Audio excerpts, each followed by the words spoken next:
Initialize sequence now. Notícia, entrevista, música e entretenimento. Está no ar pela Rádio Fritura. Papo Reto. Olá, muito boa noite. Hoje, quarta-feira, dia 24 de janeiro de 2018. Agora são exatamente 8h05. Começa aqui pela Rádio Fritura, programa Papo Reto. E na bancada aqui comigo, contamos com a colaboração dos integrantes, é claro, Júlia Yandra. Oi, boa noite, tudo bem? Lara Brum. Boa noite. E também Marcos Monteiro. Boa noite, tudo bem com você? Tudo bom, cara? E é o seguinte, no comando do programa, eu, Júnior Videira, vamos trazer agora as informações aí, as notícias, os destaques da semana. Lembrando sempre que você pode entrar em contato com a gente aí pelo WhatsApp, 15 98158 1908. Deixa o seu nome aí, as suas dúvidas, que hoje a gente vai ter um convidado muito especial. E você vai mandando as suas questões aí, daqui a pouco eu informo quem é. E é o seguinte, a gente vai começar já... O seguinte, Lara Brum. Fala, Videira.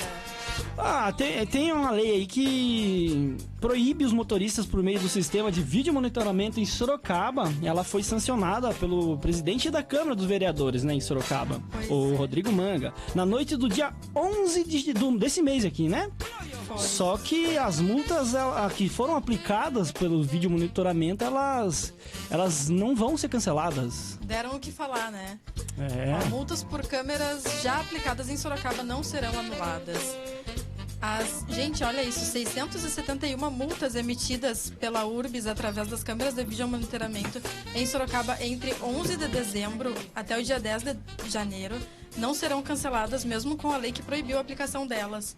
Com isso, os motoristas que foram autuados por infrações identificadas através dos dispositivos eletrônicos nesse período não terão a restituição dos valores já pagos. Gente, vocês viram isso? É complicado, porque ele já tinha... A população ficou meio brava porque eles estavam tomando multa doidada aí. Mas, se eu não me engano, foi 600 e poucas multas então, desde quase 700 multas em um mês. Isso é revoltante, porque, assim, ao meu ver, Marquinhos, eu não sei se é a mesma coisa que tu pensa. Gente, é só andar dentro da lei. Foram 700 multas dentro de um mês. Em um mês, um pouco menos. Esse valor não vai ser restituído, né? Eles vão ter que pagar. Mas aí que tá o problema, né? Elas valiam para todos os horários. Você imagina uma madrugada que você corre o risco de ser assaltado e você tem que ficar parado no semáforo por medo de tomar uma multa. Então, com certeza, se a pessoa fosse assaltada, fosse levado o carro, qualquer coisa assim, a prefeitura não iria ressarcir. Uhum. Então, é um absurdo. É um absurdo. É o governo sendo governo, né? Infelizmente é desse jeito que funciona e a população sempre é prejudicada. Então aí essa medida aí gerou um impacto negativo, especialmente na Câmara Municipal, onde vários vereadores se posicionaram contra e cobraram que discussões foram feitas antes de regulamentar essa nova regra. Na verdade, tá havendo um desencontro aí, né? Uns falam que sim, outros falam que não. A gente pagou porque as câmeras estão aí. A gente pagou. Imagina, milhões, né? E aí agora esse impasse resultou na lei que proibiu a aplicação dessas multas, aprovada menos de uma semana. Sem contar que o prefeito ele não se pronunciou quando o projeto foi para ele, né? O projeto de lei para cancelar a aplicação de multa foi do Martinez. Ele que levou lá, só que o prefeito acho que meio que não deu bola, né? É que quando volta ele não tem mais o que fazer, né? Que ele coloca... Não, ele falou que ele não queria se manifestar a respeito dessa lei. Aí, como ele não respondeu, foi direto pro Manga, né?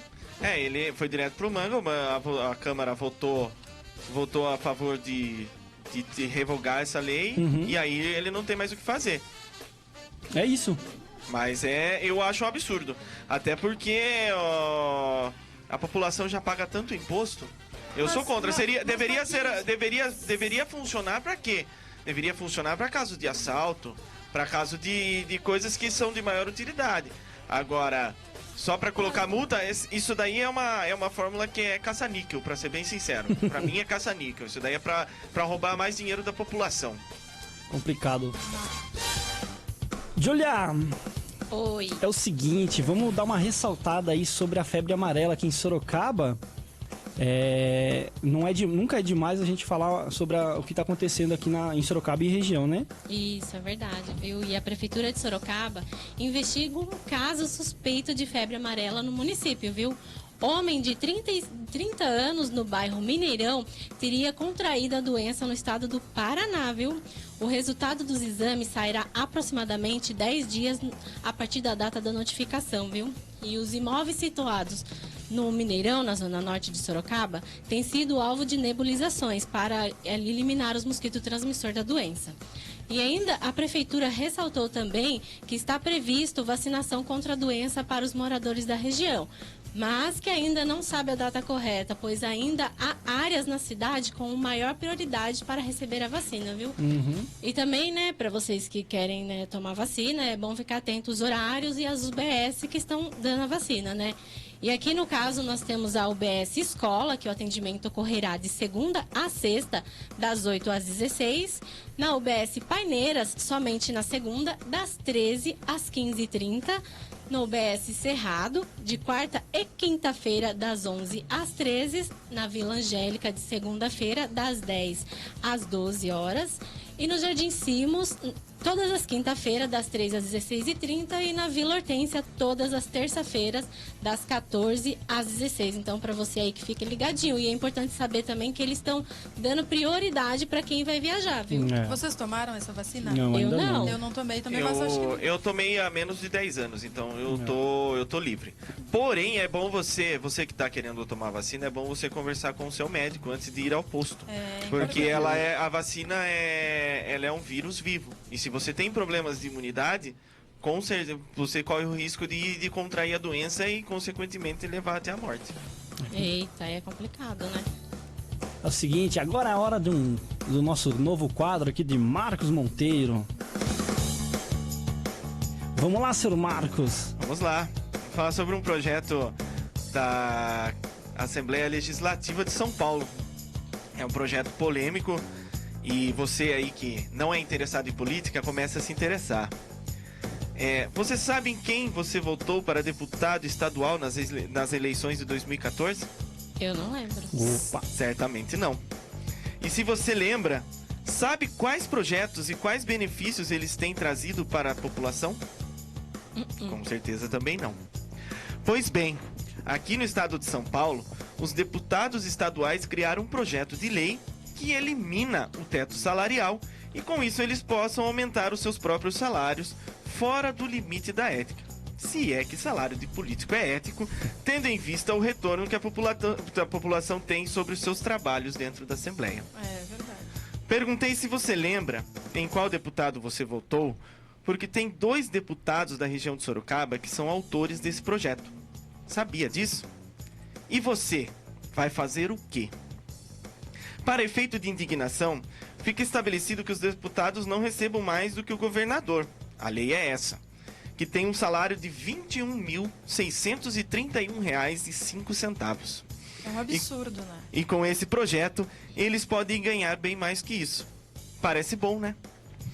E para piorar, aqueles que acham que esse projeto foi criado pelos esquerdistas que amam sugar o dinheiro do Estado estão muito enganados. São vários os deputados de diversas ideologias que são autores desse projeto, mostrando somente que existe um tipo de oposição, a dos políticos contra o povo. Portanto, pesquisem a vida dos candidatos, verifiquem projetos benéficos para a população e cobrem sempre, pois com o seu dinheiro é que eles se mantêm. Muito bom. Parabéns. E é o seguinte, gente, nós vamos ter uma convidada muito bacana aqui, a psicóloga Jéssica Araújo Conceição. Ela tem bastante experiência aí na área de saúde mental e também vai conversar um pouco com a gente aqui sobre violência infantil e saúde mental. E você pode interagir com a gente aqui pelo WhatsApp, também diversas formas. Primeiro você sintoniza aí no 107.1 no seu rádio, ou vai na internet aí e acessa radiofritura.com e você vai conseguir ver os nossos rostos. Nossas belas faces. É o seguinte, lembrando também que a gente está ao vivo pelo YouTube, em youtube.com/radiofritura. Você acessa o link e cai direto no nosso canal no YouTube. Também estamos pelo Facebook, em facebook.com/radiofrituraoficial. Lembrando sempre que você pode entrar em contato conosco através do WhatsApp e deixar a sua pergunta aqui, a sua dúvida. 15981581908 e não esquece de deixar o seu nome aí, ok? E fica ligado que daqui a pouco, depois dos comerciais, a gente volta. Você está ouvindo Papo Reto. Muito bem, voltamos aqui com o Papo Reto. E é o seguinte, se você quiser entrar em contato com a gente, manda aí o seu WhatsApp em 15981581908. Não esquece de deixar o seu nome e a sua questão aqui para nossa convidada. É o seguinte, quem eu convidei? Quem que a gente convidou aqui, senhor Marcos? É uma convidada muito especial, né? Muito especial. Olha aí, a psicóloga Jéssica Araújo Conceição, ela que já teve residência terapêutica no CAPS, que é o Centro de Atenção Psicossocial. Trabalhou por 5 anos na área de saúde mental, se aprimorou também em psicologia hospitalar e atualmente ela busca aprimoramento na área de acompanhamento terapêutico, que é voltado mais para a área da saúde. Tudo bem? Tudo bem. Tá nervosa? Um pouquinho. Relaxa. Seja bem-vinda. Obrigada. Seja bem-vinda. Eu já vou começar com a primeira pergunta. A infância ela é um período que as crianças elas começam a descobrir o mundo e a vida, né? Uhum. E, porém, infelizmente, existe um fator muito triste que é a violência infantil, né? Sim. E que ela atrapalha o desenvolvimento da criança. E a gente vai falar aqui sobre violência infantil. Eu queria saber se a violência infantil e o abuso infantil, eles têm alguma coisa correlacionado ali? Porque a gente fala sobre abuso, a gente leva mais pro lado sexual, né? Que é um abuso sexual e a violência, mas acho que a agressão. Na verdade, né? Fala só mais um pouquinho perto aqui. Isso. Na verdade, o abuso sexual, né? Ele é um tipo de violência, né? A violência, a violência infantil, ela é dividida em 4, né? Que é a violência psicológica, a violência física, a violência sexual e a negligência também é um tipo de violência. Então tem vários tipos de violência classificados como violência, né? Isso. Legal. E assim, geralmente, quando a gente fala de mulher, agressão à mulher, ela tem meio medo de denunciar isso aí, né? Você trabalhou bastante no CAPS, né? Eu trabalhei no CAPS, né? Por uns 2 anos. Uhum. E depois eu fui para residência terapêutica, que é uma área mais psiquiátrica mesmo. Entendi. Né? Que nem eu falo, as mulheres elas tinham mais medo de denunciar a agressão e o agressor. Como que funciona com as crianças? A mãe ou o pai, eles têm medo de denunciar? Na verdade, né, com a criança, às vezes é difícil identificar que ela está sofrendo o abuso, né? Então, se a família consegue identificar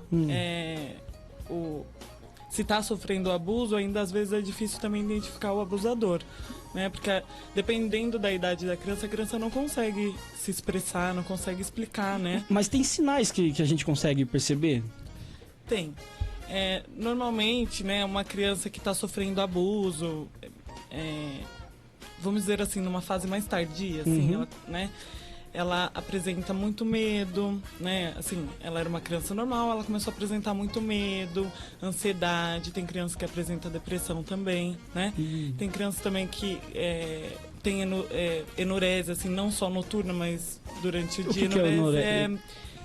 Urinar. Então, assim, faz xixi na cama muitas vezes, né? Porque às vezes é normal quando a criança fazer xixi. Mas acontece muitas vezes e não era um comportamento da criança anteriormente. Então, são fatores, assim, isolamento, a criança fica muito chorosa. Ter medo faz parte também, medo de escuro, medo de ficar sozinho. É que a criança começa a ficar muito insegura, né? Porque, teoricamente, o adulto, que é uma figura para ser protetora, ela não está sendo. Então, assim, fica difícil para a criança entender o que está acontecendo, né? Então, a criança também tem modifica na escola também, né? Sim, e aí isso, claro, né? Todas essas questões que acontecem com ela, né? Eu digo que dá pra ver, vai atrapalhar o desenvolvimento. Isso também acarreta no desenvolvimento escolar também, né? As notas caem. Geralmente, quando a criança é agredida, ela pode apresentar sintomas de agressão, que ela mesma se agride, a autoagressão, né, que fala, dependendo da agressão que ela tem em casa. Pode acontecer, né? Na verdade, a violência, ela está sendo ensinada a isso. Então, assim, para ela acaba sendo normal.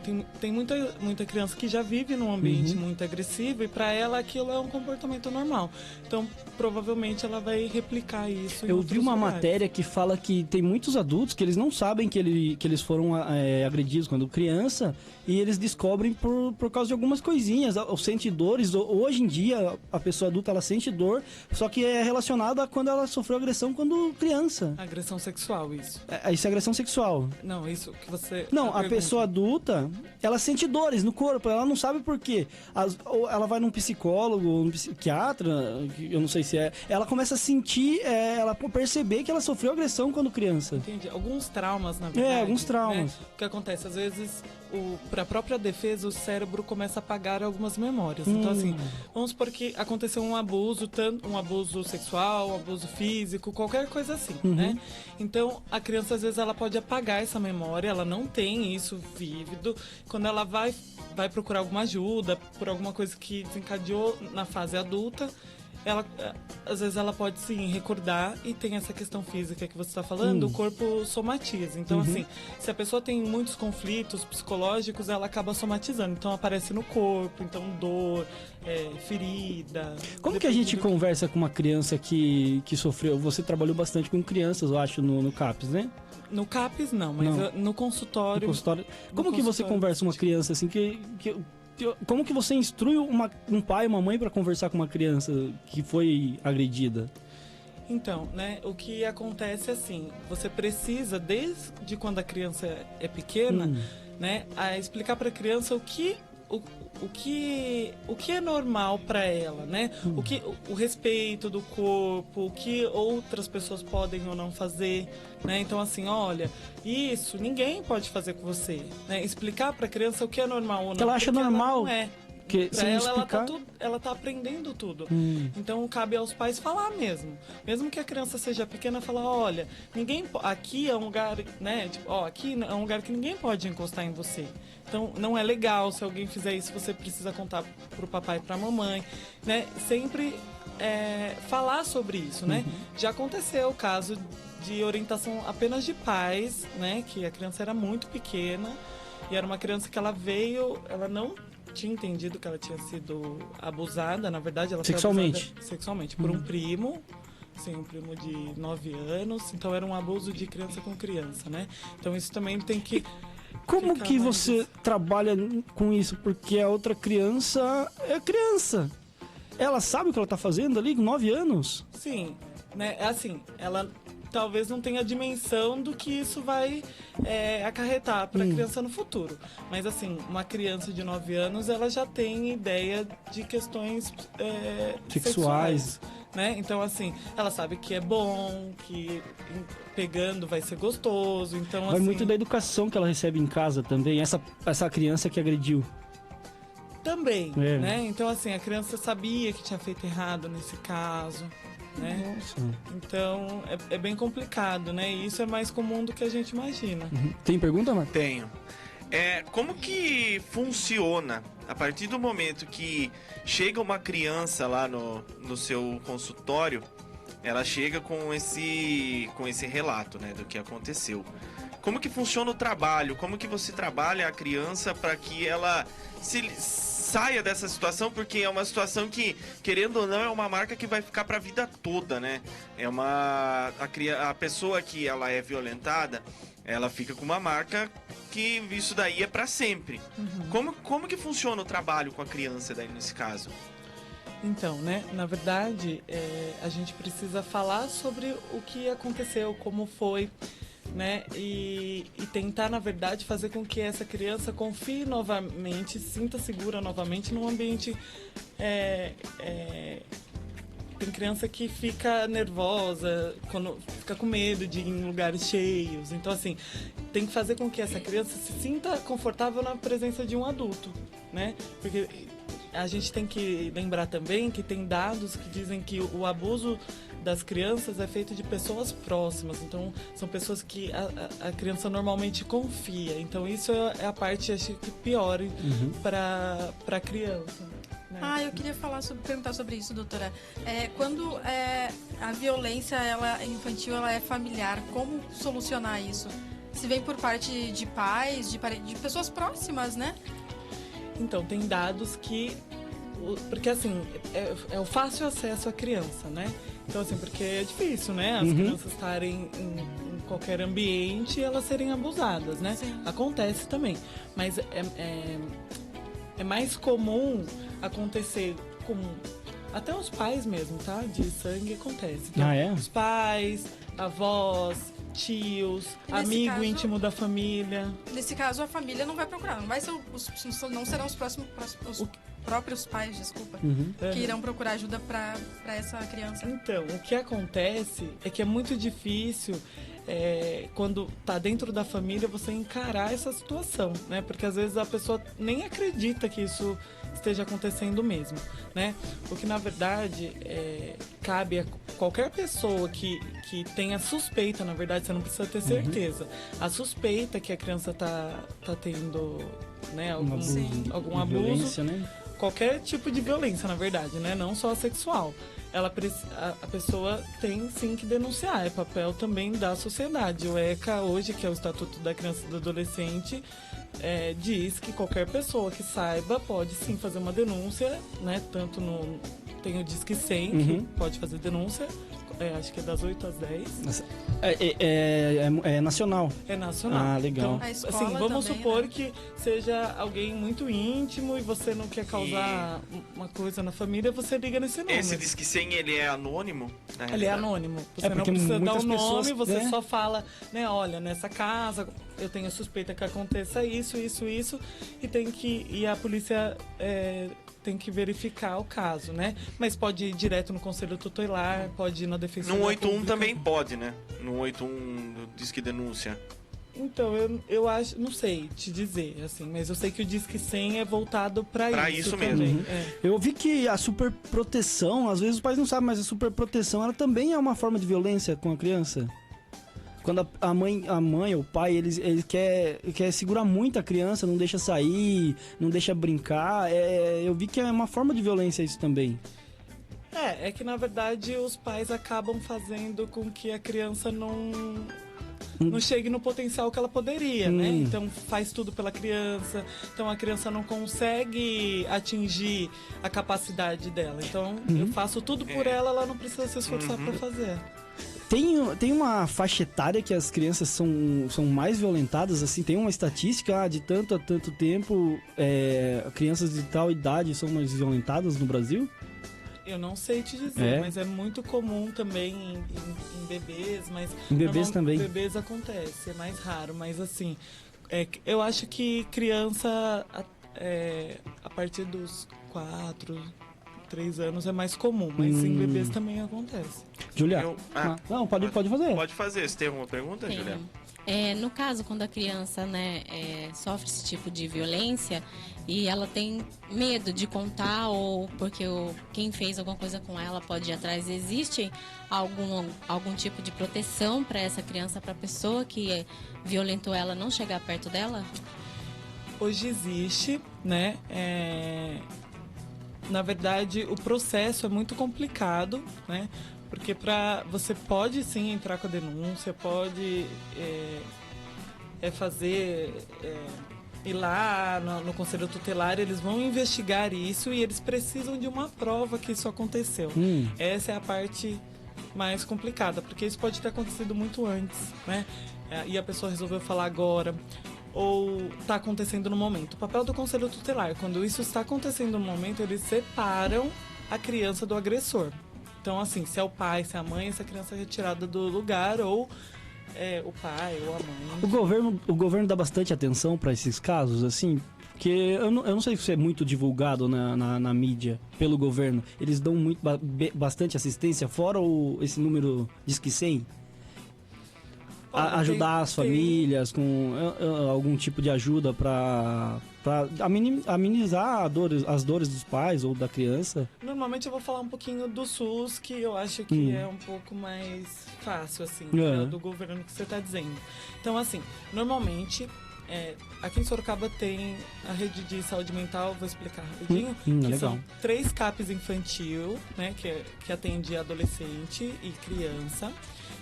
Então são 3, divididos por região. E aí tem 3 CAPs AD, que é álcool e droga, e 2 CAPs de saúde mental mesmo. Tá para abrir mais um até o meio do ano.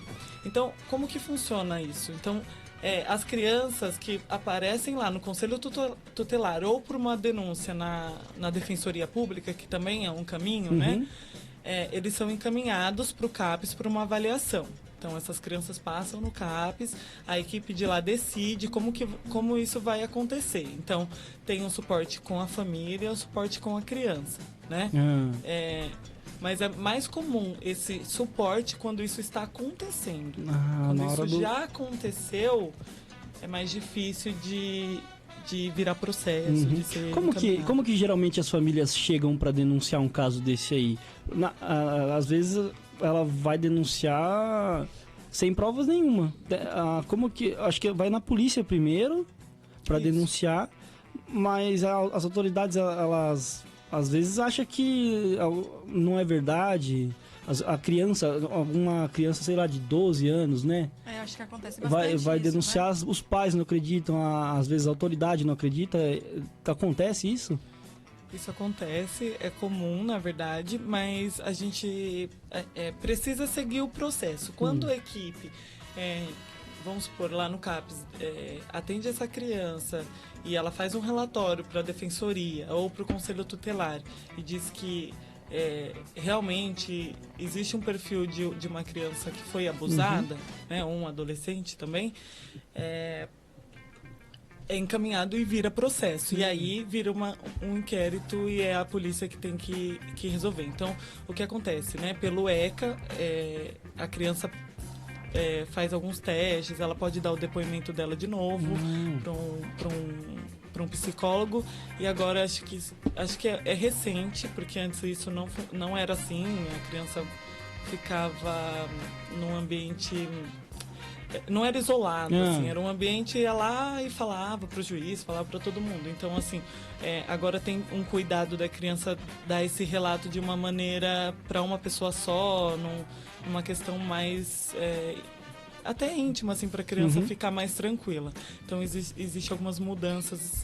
Acho que foi o ano passado. Recente, então. Foi recente. Tem muitos casos aqui em Sorocaba de violência, de abuso infantil? Então, esses dados eu não sei porque eu, na parte do SUS, na parte infantil, eu não trabalhei, né? Eu fiquei bem em consultório. No consultório particular, né? Consultório particular, aparece eu acho bastante. Que para a população, assim, no SUS deve aparecer bem mais do que o normal, assim. Provavelmente, né? É que a gente tem que pensar que tudo que aparece na verdade, é só um pedacinho do que acontece. A pontinha do iceberg. Porque só. tem muitos casos que não são denunciados. Então, assim, se vem algum caso, a escola também é responsável por isso. Então, todo mundo é responsável por isso. Então, assim, se a professora tá com suspeita que essa criança está sofrendo abuso, ela tem que fazer uma denúncia. Você acha que é falta de informação dentro das escolas?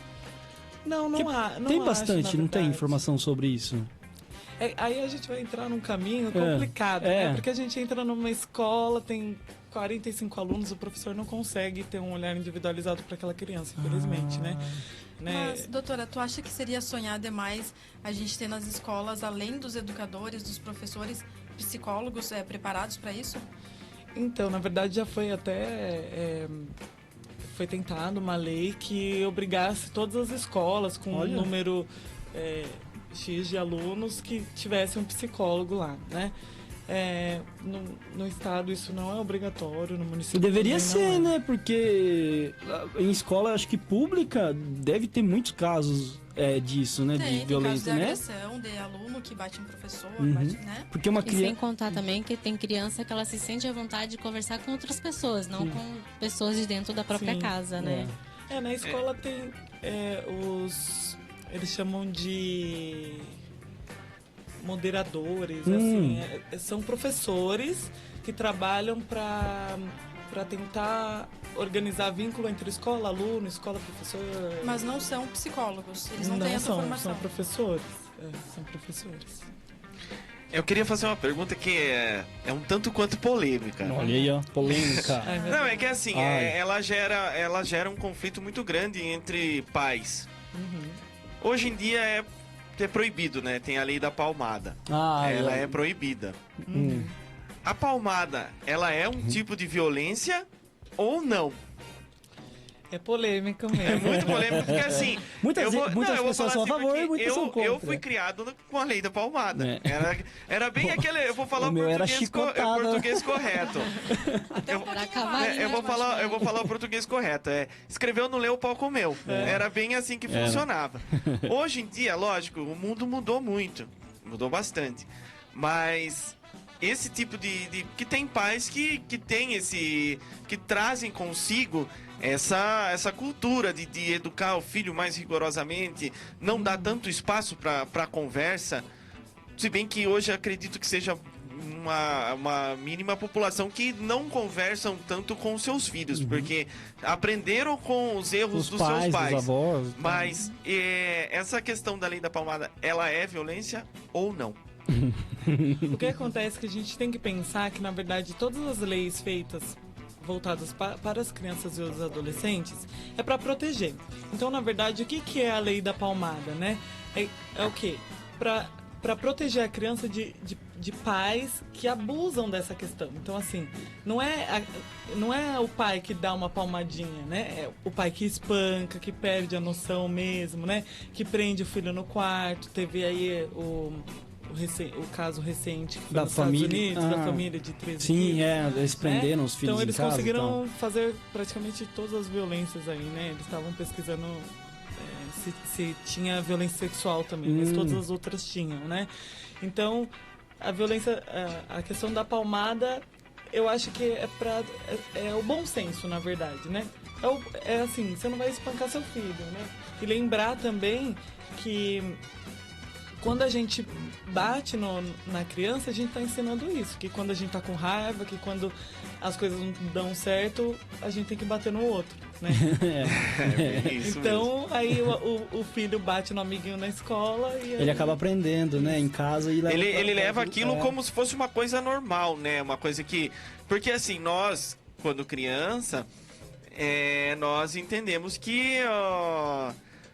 tudo que o pai faz e a mãe é servido como referência pra vida, né? Sim. E aí acaba acontecendo. E pra gente é normal isso aí. Não, acaba se tornando normal. Isso eu vejo bastante. Eu trabalhei em escola, eu dei aula durante um tempo e eu percebia no comportamento das crianças como que eram as coisas dentro de casa. É complicado. É muito complicado. Tinha bastante caso. Tinha. Porque eu peguei escola em região periférica. Então aí acho que é mais complicado. É bem ainda. complicado, porque as meninas, elas sexualizam demais, acredito eu. Assim, você percebe que as meninas, elas têm essa coisa mais aguçada. Você via a diferença entre um e outro e via meninos extremamente agressivos. Então... Isso é da família, né? Da família. Depende... Da criação, né? Isso. Eu acho que de acordo com o grau ali de como que eu posso dizer? De dinheiro da pessoa, não? De acordo renda, com né? condições financeiras e condições familiares também. Sim, né? Às vezes a pessoa mora num lugar mais afastado, que não tem tanta... É normal isso ali, né? E geralmente o pessoal da classe alta não tem tanto agressão. Ou tem? Ou é mais tapado, né? Embaixo dos panos, por eu assim acho dizer. que faz sentido, sim, né? Tem professores que não chamam os pais, né? Porque sabem que o filho vai ter uma consequência muito além Ou os pais acham que é certo mas isso, que tá mas isso não seria uma forma de prejudicá-lo também? Prejudica a criança, querendo ou não, acaba prejudicando a criança. Não tem um jeito de você ter alguma assistência, que nem no caso... Quando acontece isso, uma assistência do governo, alguma coisa, para que a criança, para que estude o caso da criança? Na verdade tem, né? O ECA, na verdade, ele tem vários artigos, várias coisas para a proteção da criança e do adolescente. Então, assim, a gente tem que lembrar que, na verdade, a proteção da criança e do adolescente é uma obrigação do Estado, é um dever do Estado, mas é um dever da sociedade e da família, né? Então, assim, o Estado, ele só entra quando a família não dá conta. Então, vamos supor que existe uma denúncia de uma criança que é muito agredida, né? Então, essa criança, ela precisa, né? Ela vai... vão estudar o caso se essa criança vai por um abrigo. Lembrando que o abrigo é temporário. No máximo, a criança deveria ficar lá por 2 anos. E se acaso passar desse tempo, volta para a família? Então, na verdade, existe um trabalho dentro do abrigo, né, para que essas crianças elas consigam resgatar o vínculo com a família, para que isso não aconteça mais, né? Então, a ideia é trabalhar vínculo. A adoção, coisa do gênero, é pensada como a última possibilidade quando a criança tem família. Quais as consequências assim que traz para um adulto que ele foi violentado na infância? Pode trazer a prejudicar a vida dele no futuro? Na verdade, pode trazer muitas consequências, diversas. Ele chega ao suicídio? Sim, né? Então tem pessoas que vêm com ideação suicida, tem gente que, né, realmente faz o ato, né? Uhum. E tem a ansiedade também. Então, é muito difícil definir, porque assim, a ansiedade, a depressão... vai para os vários caminhos.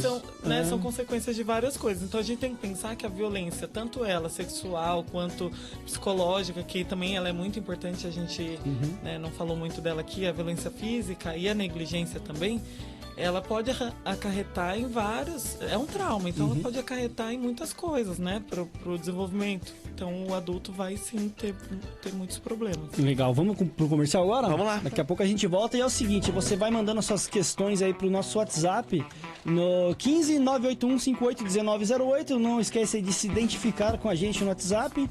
Deixa suas dúvidas, depois do intervalo, suas questões. Tem questão aqui do ouvinte. Ah, tá. Deixa suas questões, as suas dúvidas. Lembrando também que a gente está no Facebook, em facebook.com/Rádio Fritura Oficial. A nossa live, o querido Douglas Win não colocou no Facebook ainda, mas a gente está no YouTube, youtube.com/Rádio Fritura. E acessa lá e converse com a gente, deixa as suas dúvidas, as suas questões aqui. Daqui a pouco a gente volta. Papo Reto, volta já! Muito bem, voltamos aqui com o Papo Reto. Hoje a gente está com a psicóloga Jéssica Araújo Conceição. Ela que tem experiência em violência infantil e também em saúde mental. E se você quiser mandar um WhatsApp aqui, fica à vontade. Manda aí pro 15 981 58 1908. Não esquece de se identificar. E a gente já tem uma galera mandando áudio aqui. Vou tocar, deixa eu ver de quem que eu vou tocar. Do Aguinaldo. Aguinaldo que sempre participa. Tá presente. Aguinaldo Campos da Parada do Alto. Fala aí, senhor Aguinaldo, da Parada. Ela tem que colocar o fone pra escutar. Você não vai conseguir ouvir. Isso. Vamos lá, Aguinaldo, fala aí. Fala, galera da Fritura, aqui que fala o Aguinaldo Parada do Alto. Então, seguindo essa lei da palmada aí, eu acho que é muito mimimi, mano. É muito mimimi. Eu fui criado de uma forma, tipo, a forma raiz, né? Que fala, tem hoje na raiz e a Nutella. Eu fui criado de uma forma raiz. Eu levava chinelada, eu apanhava do meu pai, da minha mãe, fazia coisa errada lá fora, eu apanhava lá dentro. E nem por isso eu cresci uma pessoa revoltada na vida que sai batendo. Uma fala assim, você apanha em casa, isso vai levar pra vida. Quer dizer que eu apanhava do meu pai, quer dizer que eu vou ter que bater na pessoa lá fora? Descontar raiva? Nada a ver. Tipo assim, eu penso assim, cara. Hoje é muito mimimi. E você vê, por causa desse muito mimimi, você vê alunos batendo professores, filhos batendo no pai. Tipo, uma palmada não vai prejudicar ninguém. Não vai. Pra mim, na minha opinião, acho que muito mimimi esse negócio da lei da palmada. Isso favorece muito a pessoa. Os adolescentes hoje em dia tá tudo muito mimimi. Então, pra mim não vai influenciar em nada. E nem por isso, quando eu apanhava meus pais, eu cresci uma pessoa revoltada na vida. É que ele apanhou já Eu apanhava porque, fazia coisa errada, meu pai dava uma chinelada. Aí se eu corresse, a chinela voava mais longe. Então, é muito hoje em dia. Ele é a favor da lei da palmada, então ele acha que tem que bater pra... Ninguém morreu por isso. Não, a lei da palmada proíbe de bater, né? Ele é a favor. Tem bastante caso de... Eu vejo bastante alunos batendo em professor. Será que é por causa do que ele sofreu na infância? Olha, na verdade, a criança ela pode sim se tornar agressiva, mas isso não é uma regra, né? Como é que é o nome? O Aguinaldo. O Aguinaldo, né? O Aguinaldo tá falando que ele, né, levava chinelada e tal. Claro, né, a gente está dizendo, né, que a lei da palmada ela veio por uma questão para defender crianças e adolescentes no sentido de espancamento, né? Então tem uma diferença de tomar uma palmada aqui e ali, né? Então é o bom senso, na verdade, e é muito subjetivo, né? Então assim, às vezes o que seria trauma para uma pessoa, para outra não vai ser. Mas aí no caso, se uma criança quiser denunciar um adolescente, como por exemplo, falar que o pai deu uma palmada, realmente só uma palmada, isso aí já não tem problema ou... Na verdade, ele vai ter que ser ouvido, né? A denúncia é denúncia, qualquer pessoa pode fazer. Até mesmo a criança, né? Sim, a criança pode fazer a denúncia. E aí cabe a pessoa dar seguimento ao processo. O problema é depois que voltar, né? Vai apanhar de pra casa já era. Pode acontecer, né? Ó, a gente tem aqui a Elaine, né? A Elaine de Recife. Do Recife. Ela mandou um áudio também. Vou tocar o áudio dela aqui agora. Fala, Elaine. Boa noite, gente aí da Rádio Fritura. Eu tenho uma dúvida, porque assim, hoje eu tenho a guarda compartilhada do meu filho com a minha ex-sogra. E eu percebo que quando ele vai para lá, ele volta uma outra pessoa. Ele fica dizendo que eu não gosto dele, que eu só gosto da irmã dele, esse tipo de coisa. Isso se encaixa como, no caso... da violência psicológica, eu posso procurar a psicóloga que acompanha ele, né? A psicóloga lá do juizado que acompanha ele. Eu posso procurar essa psicóloga e relatar o que está acontecendo para que o juiz entenda que a ida para lá, para a casa dela, não está fazendo bem a ele ou isso não se enquadra como uma violência psicológica. E aí... Boa pergunta. Muito boa. Ótima mesmo. Na verdade, né, isso entra muito na área da alienação parental, né, que na verdade é crime. Então, assim, o que me parece muito é que essa criança vai pra lá, na verdade não dá pra gente ter certeza, né, mas o que a mãe narra é que essa criança vai pra lá e provavelmente alguém fica falando isso. Então, olha, né, sua mãe não gosta de você, sua mãe, né, a gente não sabe, provavelmente pode ser isso, né. A psicóloga que atende essa criança, né, provavelmente também faz atendimento com a mãe, né? Não existe atendimento com criança e adolescente sem atendimento aos pais. Então, ela tem sim um espaço para ser atendida e ela pode sim falar das suspeitas dela, né? Então, lembrando que ficar jogando com o psicológico da criança em relação a falar mal do pai, da mãe, da avó, é crime. E a gente tem isso, deixar a criança com... No caso de separação, você deixa com o pai ou com a mãe que é separado, você que tem a guarda do filho, você acho que fica meio apreensivo com o que vai acontecer na casa da pessoa, né? Você fica meio... Putz, ele vai falar mal de mim pro meu filho, pra minha filha. Não sabe o que acontece. Não sabe. Lá, né? E é crime. É crime. Olha aí, tá vendo? No caso também é crime, assim, quando o pai obriga, não que ele obriga, mas assim, ele tenta tirar a informação do que a mãe faz. Como para a criança ficar nesse leve trás. É que na verdade isso não é saudável, né? O que os pais precisam entender é que a prioridade é a criança. Então, assim, eles precisam ajudar no desenvolvimento dela, porque não assim, eles vão ficar né? pensando, a criança não tem nada a ver, ela não é responsável pelo relacionamento dos pais, né? Então, o que o pai ou a mãe faz não é problema da criança e não deveria ser, né? Legal. Em caso de ansiedade, a criança ela nasce com ansiedade ou você acha que algum fator quando ela era criança fez nascer a ansiedade dela? Na verdade, assim, né? Ninguém sabe um tipo de sofrimento psicológico. A pessoa ela vai se desenvolvendo e se constituindo, né? Conforme a constituição e alguns problemas que vão acontecendo, né? Durante o desenvolvimento, ela pode sim ter uma ansiedade, uma depressão, ela pode ter um perfil. A hiperatividade, ela é um problema também? A hiperatividade é uma questão mais neurológica também, né? Legal. Eu queria fazer uma pergunta.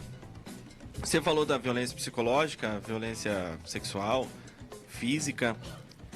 O que caracteriza a negligência, no caso? A negligência, na verdade, né, é a falta de cuidados básicos da criança. Então, assim, basicamente é isso. Então, assim, eu deixo a criança na casa sozinha, sem supervisão, uma criança de 5 anos, sozinha na casa. Isso é negligência, né? Então, não estou proporcionando segurança para ela, porque ela pode sair, ela pode acender fogão, ela pode ficar com fome, não ter o que comer, né? Não... Aí, no caso desse, daí a denúncia vem de terceiros, daí, né? De pessoas totalmente de fora, porque...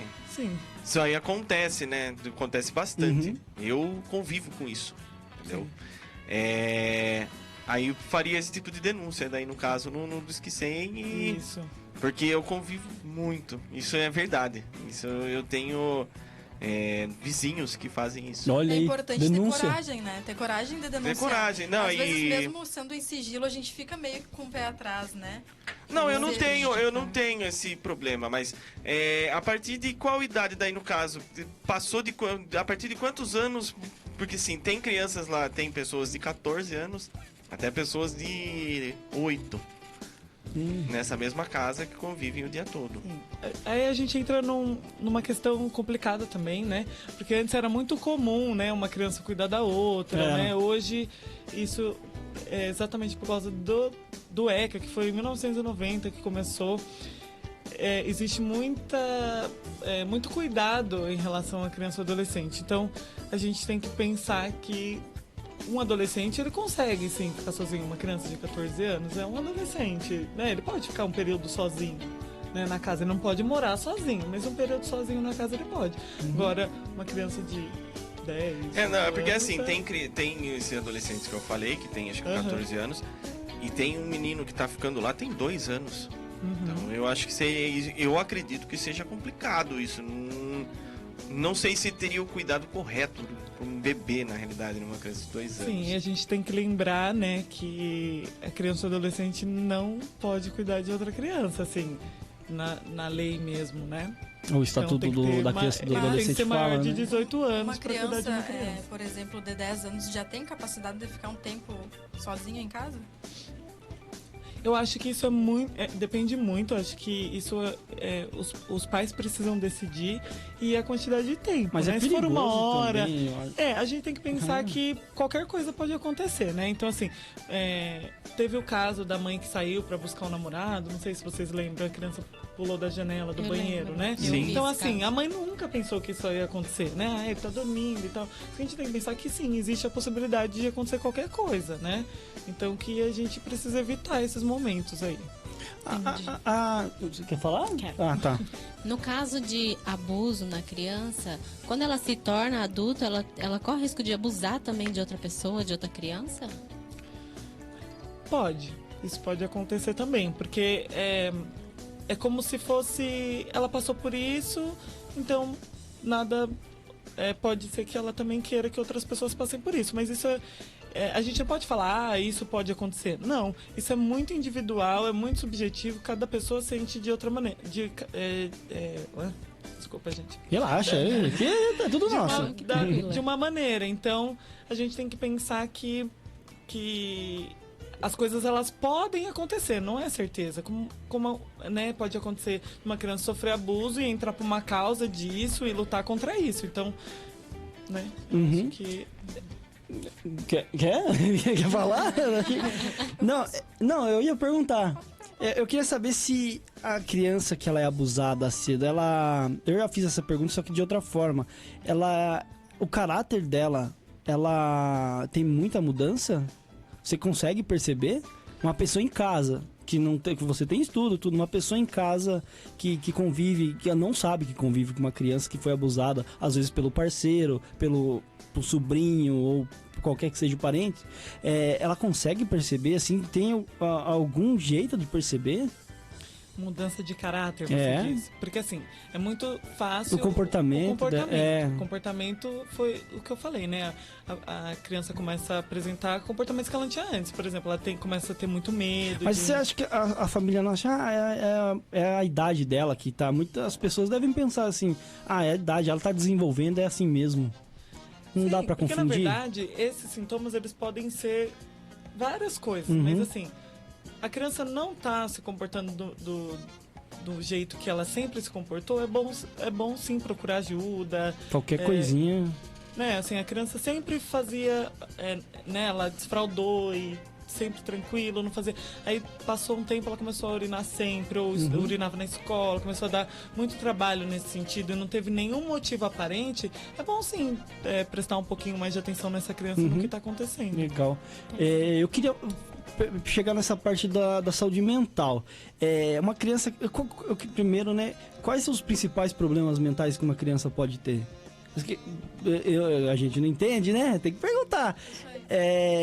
Tem bastante problemas relacionados à saúde mental de uma criança? tem os ramos, os galhos, né? Que a gente fala, vários tipos de problemas, de doença mental relacionado ao tratamento dentro de casa da criança? Na verdade, a criança ela pode ter qualquer transtorno mental que um adulto tem, né? Porque é mais raro, na verdade, por exemplo, a esquizofrenia, né? Que é um paciente psicótico clássico, por exemplo. É mais raro ter na infância, mas pode...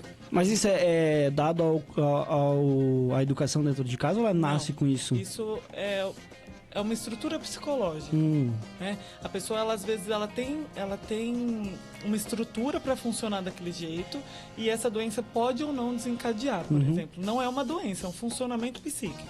Na escola, você acha que essas crianças que têm esse problema, elas têm mais o risco de sofrer bullying? Porque ela fica mais suscetível, ela não tem como se defender, às vezes, um problema... Na verdade, eu acho que tudo que é fora do padrão e fora do normal... Apareceu uma criança aqui, ó. Vai lá, Júlia, tira ela ali. Então... Eu esqueci até a pergunta. Do bullying. Essas crianças, elas ficam mais suscetíveis a receber essa prática do bullying na escola? Então, na verdade, qualquer criança, ela pode ser alvo do bullying. Então, assim, vai depender muito do que atrai nessa criança de diferente. Então, às vezes às vezes a criança é gordinha, ou às vezes a criança tem o transtorno do autismo, por exemplo, ela é diferente. Você acha que esse comportamento que esse tratamento dos outros coleguinhas dentro da escola pode dar problema também? Pra ela, porque às vezes ela não leva pra escola. Eu mesmo tenho um caso de um conhecido que tinha um filho que ele fazia o bullying, né? Só que ele fazia porque, aliás, ele recebia o bullying e depois ele começou a praticar. Tem casos assim, porque ele recebe, acaba mudando o pensamento dele, porque ele acha que pode fazer. A gente tem que pensar, na verdade, que a própria agressão, ela pode ser uma defesa. Então, assim, eu agrido primeiro para eu não ser agredido, né? Então, tem criança que sofre abuso em casa, qualquer tipo de abuso, aí a gente pode falar, e aí ela é uma agressora na escola. Ou ela também sofre agressão na escola. Então, não tem uma receita pronta, né? Cada caso é único, então a gente precisa olhar para cada criança individualmente. Legal. Marquinhos? Eu queria fazer... A Lara ia fazer uma... Quer fazer, Lara? Eu faz ia aí. perguntar no segmento do que o Videira estava falando sobre a saúde mental. O que seria a doença mental?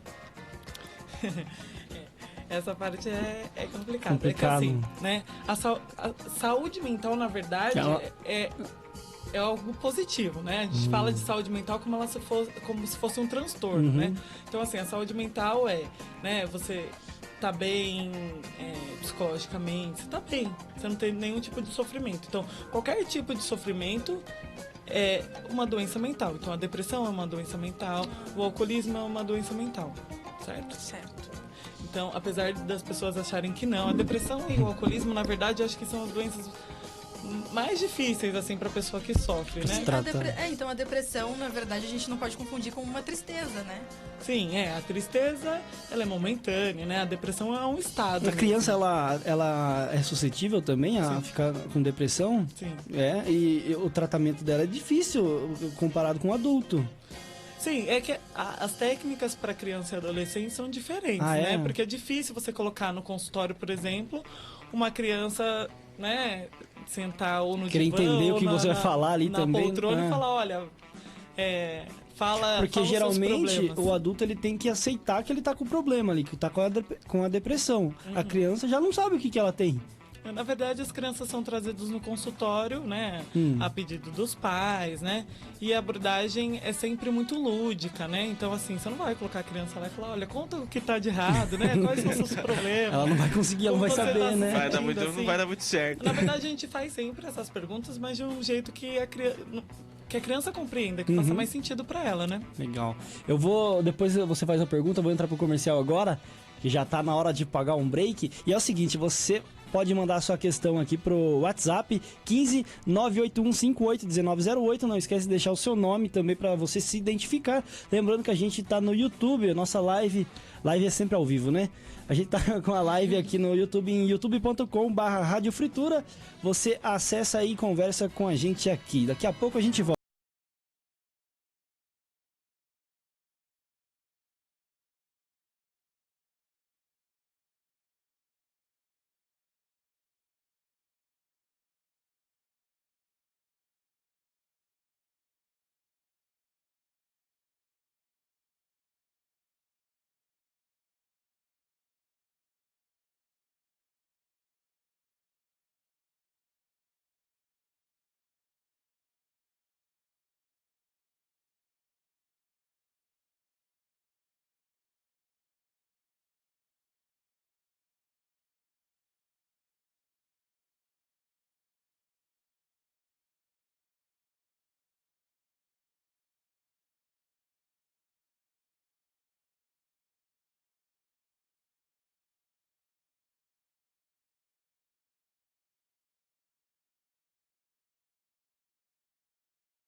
Tá no verão?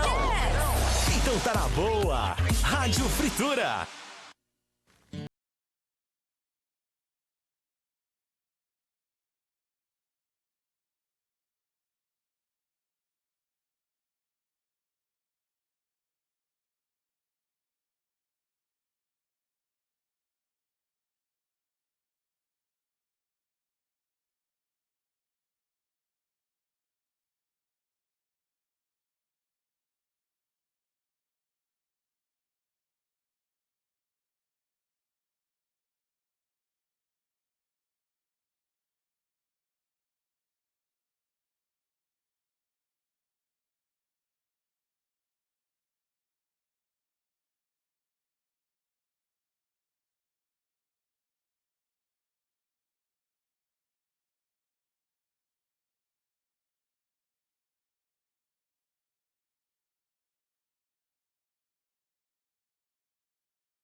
Ouça 107.1. Uma rádio todinha sua.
Você está ouvindo Papo Reto.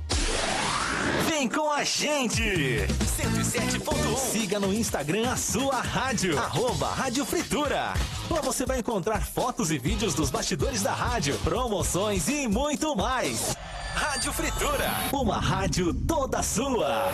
Venha conhecer a Academia Oxigin. O melhor lugar para se exercitar e ter uma vida mais saudável é aqui. A Oxigin possui um amplo espaço panorâmico, bem arejado, com uma área completa de musculação e o melhor atendimento da região, com profissionais formados acompanhando seu treinamento de perto diariamente. Além do treino de musculação, a Oxigin oferece aulas fitness como zumba, jump, step, ritmos e pilates, além das modalidades de lutas, como boxe, muay thai, jiu-jitsu e a aula do momento, o cross-training. Tá esperando o quê? Vem logo fazer uma aula experimental com a gente. Avenida Doutor Américo Figueiredo 2840, piso superior, Júlio de Mesquita, Sorocaba. Fone 15991331212. Vem pra Academia Oxigin. Seu corpo pede, você não pode negar. DigiFilter, purificadores e refrigeração, soluções de refrigeração comercial e residencial, climatização e toda a linha de purificadores de água, representante oficial IBBL, manutenção, instalação, higienização e vendas. DigiFilter, Avenida Doutor Luiz Mendes de Almeida, 1964, Jardim São Paulo, próximo à Unimed. Telefone 15 3217 9435, 3217 9435. Para você que precisa de um transporte executivo com conforto, segurança e pontualidade, conheça a RF Transporte. A RF Transporte oferece diversos serviços e translados. Seja qual for a sua necessidade, estaremos à disposição para atender com toda a qualidade que você merece. Translados, aeroportos, city tour, transporte de funcionários e muito mais. Atendemos 24 horas. Conheça todos os serviços acessando pelo www.rftransporte.com.br ou ligue 15 3329-6229. Segurança e pontualidade é com a RF Transporte. Você ainda tem preconceito com roupas de brechó e acha que brechó é sinônimo de roupa mofada? É porque você ainda não conhece a Boutique Trevi. Grifes de luxo, diversas marcas nacionais e importadas. Boutique Trevi, Rua Constantino Senger, 67, Vila Hortência, Sorocaba. Telefone 15-3232-3783. Venha nos visitar e veja que brechó com roupas velhas é coisa do passado. Boutique Trevi. Chique é ser sustentável. Seu animalzinho de estimação merece o melhor, não é mesmo? Ele pode ser um cãozinho, um gatinho, uma ave ou até... Bom, também não é pra tanto, né? Quando o seu animalzinho de estimação precisar de cuidados, já sabe, Agromaciel Pet Shop. Grande variedade de rações, acessórios, medicamentos, produtos para piscina, jardinagem, pesca e muito mais. Agromaciel, Avenida Américo Figueiredo, 3044, Júlia de Mesquita Filho, Sorocaba. Ligue 15-3202-8502. Agromaciel Pet Shop, seu melhor amigo, merece o melhor.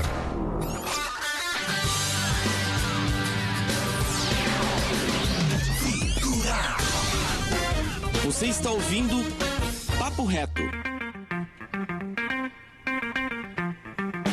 Muito bem, voltamos aqui com o Papo Reto. Se você quiser participar aí, fica à vontade, muito fácil, 15-98158-1908. Lembrando que a gente está com a psicóloga Jéssica Araújo Conceição. Ela que tem muita experiência aí na área de saúde mental e também conversou bastante com a gente aqui sobre a violência infantil. Marcos! Sim. Você que tem uma pergunta muito bacana para fazer. É, isso mesmo. Aqui em Sorocaba teve várias reportagens e são coisas que eu acredito que sejam totalmente prejudicial, principalmente para a pessoa que tem um problema, também quanto para a família. Essa questão do fechamento dos manicômios. Como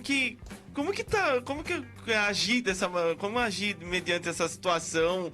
Como que tá funcionando isso? Porque eu acho que isso é um caos, né? Essa situação é caótica. Eles mandaram os pacientes embora, foi isso? Não, vou explicar um pouquinho. Na verdade, é uma lei, né? A gente falou bastante de lei aqui, mas é uma lei, né? Que é de 2012, na verdade, e começou a reforma psiquiátrica, na verdade, começou já tem um tempão, assim, tem uns 20 anos, só que agora tem uma lei mesmo que os hospitais psiquiátricos não deveriam existir, né? E deveriam criar sistemas substitutivos ao hospital. O que seria um sistema substitutivo? Os CAPs, que a gente acabou já falando, né? Então, o CAPs infantil, o CAPs AD e o CAPs de saúde mental, que é o CAPs 3, né? Que o CAPs 3 são CAPs com leitos psiquiátricos, né? Então, em Sorocaba tem 2 CAPs. O paciente fica internado, então? Ele fica internado lá, né? Mas é pouco tempo. Mas é pouco tempo, é um mês no máximo, né? Então, é ali pra crise mesmo. Então, o que acontece? Você falou, o caos, né? Realmente, assim, é complicado porque a gente está em fase de mudança. Então, assim, os hospitais eram 4, né? Aqui em Sorocaba, agora só tem o Veracruz. O que era? Era o Veracruz ou... Jardim das Acácias. Tinha o Teixeira Lima, Lima e o Mental? E o Mental Medicina. Legal. Muito obrigado. Que o Mental Medicina foi o primeiro a fechar, né? Na verdade, isso. Foi toda aquela questão bem complicada, foi judicialmente fechado, né?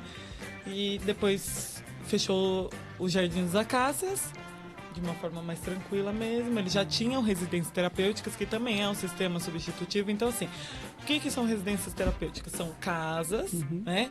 Que tem de 8 a 10 moradores com transtornos psiquiátricos, né? Que moraram em hospital. Então essas pessoas que estavam nos hospitais que foram fechados foram transferidos por essa casa. Então, assim, só que os pacientes que as famílias tinham condições e queriam levar foram embora para casa e seguem tratamento no CAPS, né?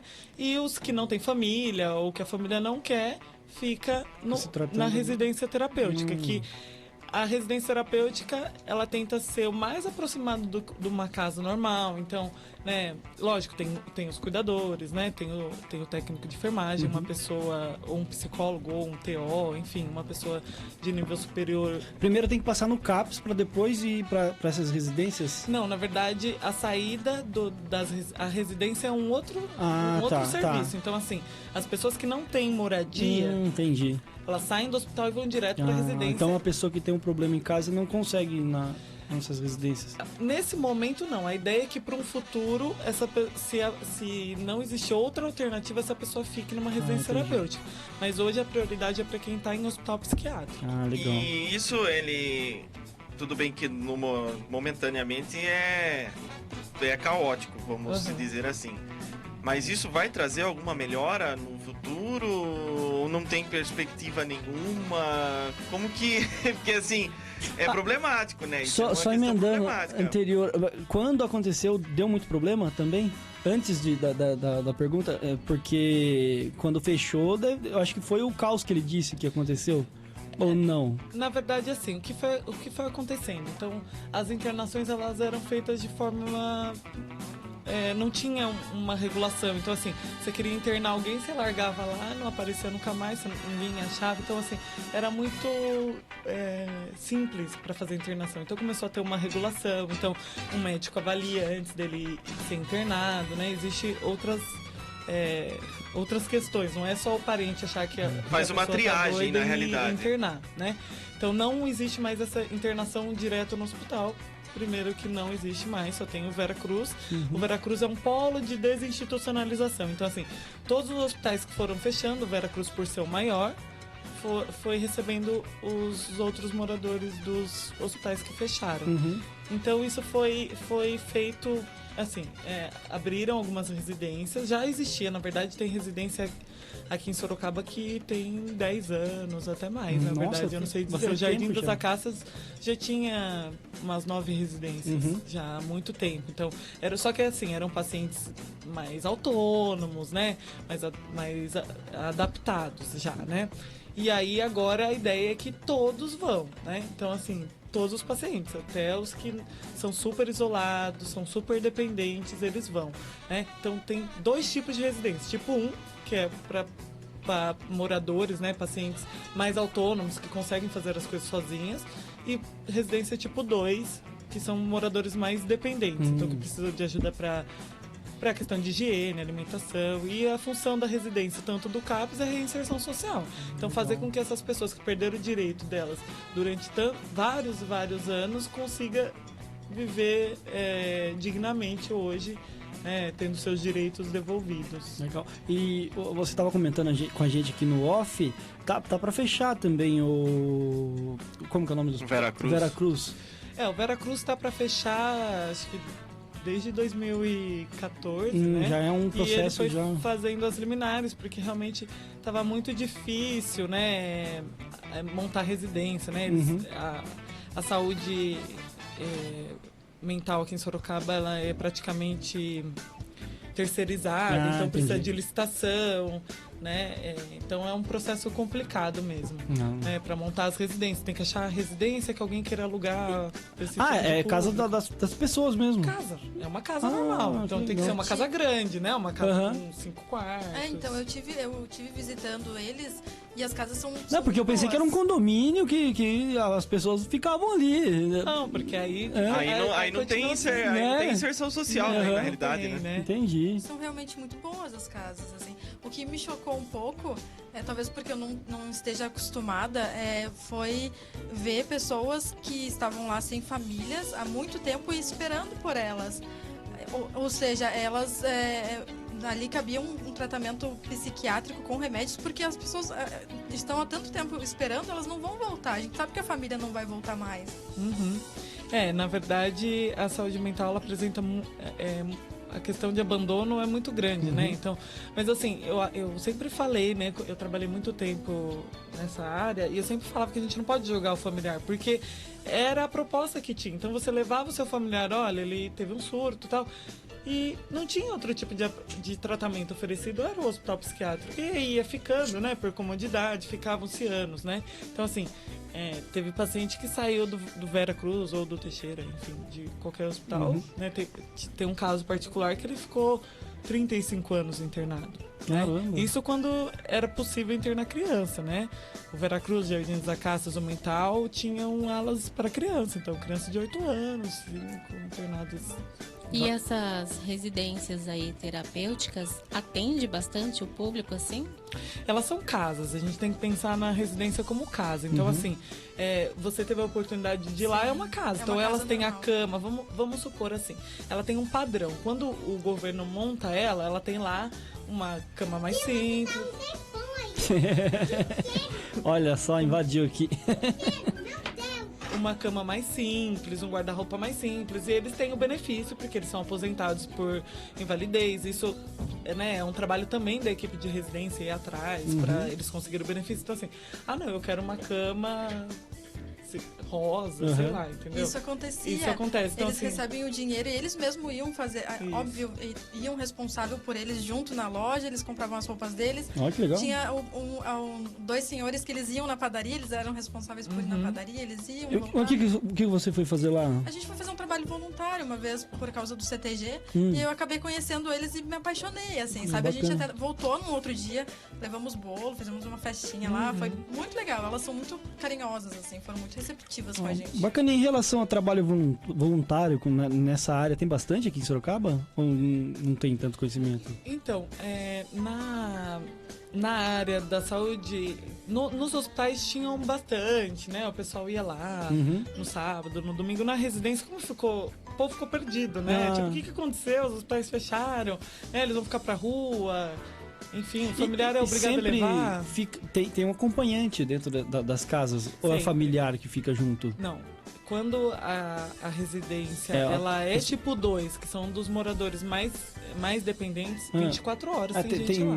Grau? Cuidador. Tem tipo 2, você falou? Tipo 1 e tipo 2. Tipo 1 pra residente, morador mais autônomo, que consegue tranquilamente viver sozinho. Nas que você foi é tipo 2, né? Sim, e a gente teve. Eu lembro que a gente teve que agendar, foi agendado com o médico lá, com o psicólogo, pra eles acompanharem a gente, não ficou só nós assim, junto com eles. É que a gente tem que pensar, né, que a gente tá visitando a casa deles, que naquele momento a casa ali é deles, então, né, não dá pra ir chegando. O trabalho voluntário na residência é muito complicado, porque ninguém faz trabalho voluntário na sua casa, né? Então, assim, a gente tinha que tomar muito cuidado, mas eles gostam de receber visita, eles gostam de festa, eles gostam de comer, é o que eles mais gostam, na verdade. Então, a gente tinha que ter muito cuidado com isso. Olha, vem um pessoal aqui, quer conhecer vocês querem receber? Não, vamos, não sei o quê. Entende? Né? Então, o trabalho voluntário no hospital ele era bem mais presente do que na residência. No hospital tem bem mais. Tinha, porque era uma instituição mesmo. É mais fácil de achar também. E a residência tem toda essa questão da gente pensar que é uma casa, a gente está tentando explicar para eles que o que eles nunca tiveram. Tem gente lá, né, que saiu do hospital e não sabia tomar banho sozinho. Por quê? Porque tinha a hora do banho lá no hospital, que abria todos os chuveiros. Então, chegou lá na casa, ficou olhando pro chuveiro aí. Dependente tipo, das pessoas, e eles foram aprendendo. Olha que bacana. Né? É bom que é igual você falou, né? Insere a pessoa na... inserção social, né? Ela é inclusão social, né? Inclusão social. Eu queria fazer uma pergunta. Faz aí. Não tem nada a ver com essa parte. Vamos lá. Psicólogo se trata também? Psicólogo, na verdade... porque ele recebe, que nem a gente falou aqui no off, ele recebe muita carga negativa ali das pessoas. Sim, né? Tanto a saúde mental, claro, ela tem as partes muito engraçadas, né? Porque eles não compartilham das mesmas coisas que a gente, né? Então... enfim, acaba tendo cenas muito engraçadas, mas é um trabalho muito pesado, é um trabalho complicado, que você vê coisas muito tristes, cenas de abandono, é muito pesado. No consultório vem de tudo, né? Então, assim, e as pessoas vêm no consultório porque elas estão em sofrimento, né? Então a gente vê coisas muito tristes, né? Então é importante, sim, a gente fazer um tratamento, fazer uma supervisão, pra gente falar disso, porque também a gente não consegue ajudar o outro se a gente Não se ajudar, né? Se a gente não estiver bem, né? Legal. No caso, já teve alguma coisa assim que chocou você? Você achou que não ia conseguir tratar a pessoa? Algum caso pesado? Olha, como eu comecei pela saúde mental... Já começou, já. Acabei, na verdade, fui morar muito perto, né, do hospital e acabei entrando no mundo ali muito rápido, né? E é um lugar muito complicado mesmo, assim, né? Então eu acho que, claro que vão aparecer casos que vai chocar mais, porque às vezes tem a ver comigo, né? Acontece alguma coisa parecida, então você vai se sensibilizar mais com o caso, né? Mas isso não é ruim, porque você é uma pessoa, você se sensibiliza com o outro, isso é importante também. Bacana. Bom, a gente tá chegando no final agora, né? Tem um áudio pra tocar. Tem áudio? Tem. Quem que tem aí? Temos um ouvinte. Quem mandou? Carlinhos Figueiredo. Ah, é verdade, tem o áudio, do Carlinhos Figueiredo. Vamos ver, né? Senão ele vai ficar triste. Deixa eu ver se eu toco aqui. Doutora, boa noite. Quando eu era criança, eu fui abusado por um mudinho. O que é mais traumático? Ele ter abusado ou ele não ligar no outro dia? Tinha que tocar, né? Como é que é? Depende da paixão que você adquire.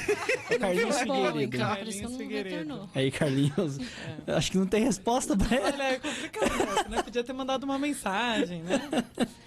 Bom, é isso então, né? É isso. Você quer deixar seus contatos aqui para o pessoal entrar em contato com você? Sim, né?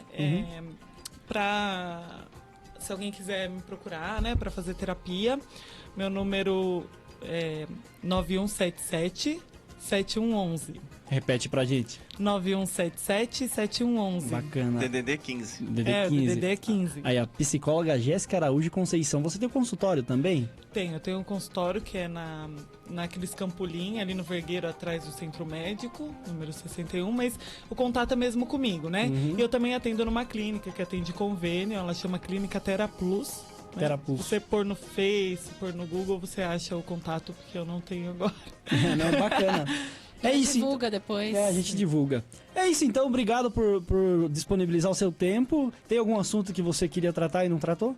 Não, falei bastante, né? Falo muito. Não, legal. Então é isso, pessoal. A gente vai tocar uma música aqui e a gente volta daqui a pouquinho. Obrigado, Jéssica, e volte sempre. Muito obrigada. Daqui a pouco a gente volta. Você está ouvindo Papo Reto. Muito bem! All Busta Rhymes, Into the Ghetto. Olha só, Lara Brum. Curte esse som? Nem tá ouvindo, né? Tô ouvindo agora. Ah, legal. Curto um gauchês. Gauchês. É o seguinte, pessoal, vamos embora, já tá tarde já, né? Já deu o nosso horário, infelizmente. Lembrar só que ela falou, ela pediu pra gente avisar que ela faz também acompanhamento terapêutico, a psicóloga Jéssica Araújo Conceição, né? Que ela esqueceu de avisar, a gente avisa aqui agora.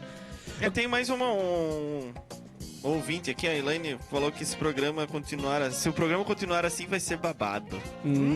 Ela falou que ela tem uma crítica aqui ainda. Vamos ver, ela vai digitar aqui, eu já posto, já falo já.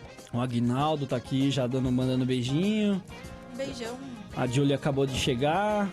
Vamos ver Já estão se despedindo sem além de estar faltando a Lolita, o tempo de comercial tá muito longo. A gente vai diminuir o comercial, então. Vamos diminuir. Vamos diminuir. É o seguinte, eu quero agradecer a todo mundo que participou pelo WhatsApp. A galera mandou bem aqui no WhatsApp. E sempre que tiver alguma crítica construtiva, manda pra gente. Faça como a Elaine. A Elaine postou, fez a crítica sobre o comercial. Se você tiver alguma outra crítica, poste também, que seremos todo ouvidos pra você. É muito comercial. Muito comercial. E os meus ouvintes também falaram, viu? Falaram isso? Falaram, muito Por que comercial. você não fala, Júlia? Porque eu nem tinha um. Olha aí, você não liga pro ouvinte? Não ligou pro ouvinte. Não. É o seguinte, acessa também nosso YouTube, youtube.com. Mas hoje foi uma correria e não deu. Você não faça isso. Não faça isso. Você pode sempre entrar em contato com a gente pelo WhatsApp 15981581908 e também no YouTube, em youtube.com/radiofritura. E acessa lá, você pode ver nossas imagens e o Facebook sempre. Hoje a gente não teve online lá, não sei o que aconteceu, Mas aí acessa facebook.com/Rádio Fritura Oficial e semana que vem a gente volta aí com um convidado muito especial. E o Aguinaldo mandou tirar a Lara. Como sempre, Tem que tirar né? o Aguinaldo do programa da tarde, que decaiu um pouco o nível lá. Olha aí, então é isso, né, gente? É isso aí. Esse é o amor dos nossos integrantes aqui no Fritura, né? Você vê. Bom, semana que vem a gente volta, eu não virei a hora aqui ainda, mas semana que vem a gente volta e é isso, né, pessoal? Muito obrigado, ouvinte, por nos acompanhar hoje. É muito importante a sua presença. A sua participação. Grande beijo e abraço para todos. Beijo e tchau! Você ouviu pela Rádio Fritura Papo Reto.